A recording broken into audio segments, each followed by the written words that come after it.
The mass exodus began at 1:15 a.m. when Jeremy Corbyn had to sack the son of Tony Benn, his great political hero. At this critical time for our country following the EU referendum result, we need strong and effective leadership of the Labour Party. I told Jeremy Corbyn last night that I no longer had confidence in his leadership, and he dismissed me from the shadow cabinet. And I want to thank him for having given me the chance to serve our party. Thank you very much. The sign in Jeremy Corbyn's window sums up the criticism that his backing for Remain had been amateurish and shoddy. Mr Corbyn, how can you survive in the wake of so many resignations from your front bench? Thank you very much. How can you survive in the wake Thank you very much. It emerged today that Downing Street had begged Corbyn to share a platform with David Cameron and to do all he could to get out the Labour vote. They even thought of getting Barack Obama to ask Corbyn. Don't bother, Number 10 was told. No one will change his mind. Health spokeswoman Heidi Alexander then went of her own accord. I felt the only decent and honourable thing to do was to resign. Gloria De Piero quit next, then Ian Murray. What really worries Corbyn's critics is having to fight a general election this autumn. I think if Jeremy leads us into a general election, we face a 1931-style wipeout for the Labour Party. Just remind us how many seats that was? Very few. And we will see as a result of that our communities not represented in a Tory renegotiation. So what we want to put at the top of the agenda in terms of workers' rights and protections and Labour values could be lost. We need a leader who actually understands those issues and who is a negotiator, who's a hard-headed negotiator, because it's the livelihoods of the people that we're elected to represent that are on the line now.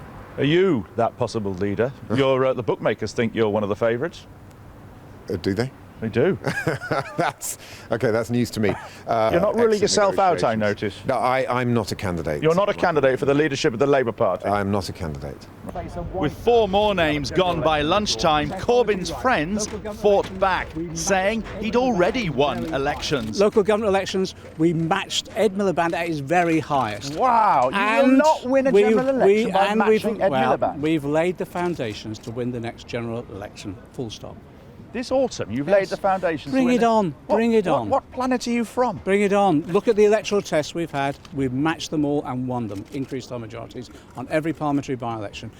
We think if we hold together, work hard... But you're not holding together. Well, that's the problem. That's why I'm really disappointed. When the Tories are in disarray, when the government is non-existent, when our country is facing a really perilous situation, we need to negotiate a decent deal with Europe. This is not the time for internal party squabbles. Deputy leader Tom Watson, enjoying himself overnight at Glastonbury, could prove decisive. Unite boss Len McCluskey told me Watson would back Corbyn, but one major plotter told me Watson was with them. He was on a train, we heard, back to London. It's 1:30. This is the train that many people have been catching back from Glastonbury. Tom Watson was expected on this train, a bit like Lenin at the Finland station in 1917. But unlike Lenin, there's no sign of him.